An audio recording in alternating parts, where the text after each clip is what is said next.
Ni majira ya asubuhi katika kijiji cha Ngim. Mamia ya wanandoa kutoka ndani na nje ya mkoa wa Singida wanawasili nyumbani kwa Sheikh Khamis Irunde kuitika wito wa msajili wa ndoa zao.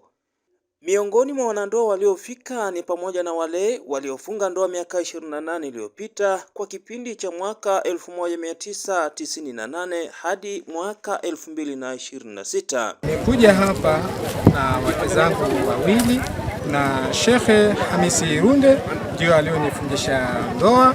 Kwanza kabisa ametuunganisha kuwa ni kitu kimoja, familia moja. Nakumbukia siku yetu ya kufungisha ndoa, furaha. Tunamwombea kwa Mungu aendelee kunijalia afya, aendelee kufanya mambo mema ya Mwenyezi Mungu. Lakini kwa tukio la leo tunaona ndoa zetu kama vile zimekuwa upya, tumeunganishwa upya, ambapo tukitoka hapa tutakuwa na maisha mapya katika ndoa yetu. Kwa upande wake mratibu wa tukio hilo ambaye pia ni msajili wa ndoa kutoka katika kijiji cha Ngim, Sheikh Khamis Irunde, anafafanua lengo la kuwaita wanandoa hao. Kwenye kumbukumbu zangu nimefungisha ndoa 210, walakini zingine nimezisahau kwa sababu ni muda mrefu. Kutoka mwaka 1998 mpaka leo hii 2026 ni miaka 28. Nilikaa na bavu wangu huyu tukashauriana, vipi tukae mke wangu tuwajue wajukuu zetu, lakini tuwajue wanetu wanaishije huko waliko. Hilo zoezi bila kujali gharama ambazo zingetuhusu, tukaamua kwa mapenzi makubwa kufanya tukio la kukutana na wanangu na wajukuu zangu, na wamenitikia.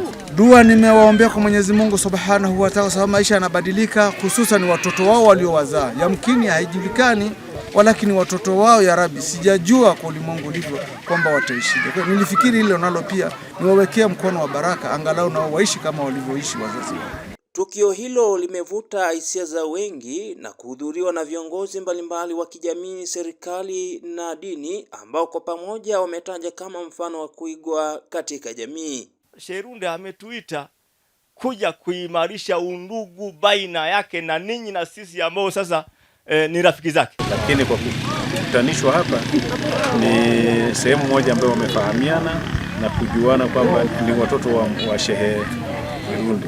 Nimefurahishwa sana na kitendo hichi.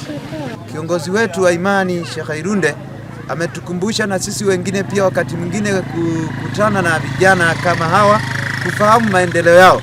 Nikiripoti kutokea hapa mkoani Singida, Ramadhan Idilimu wa Mahasin TV.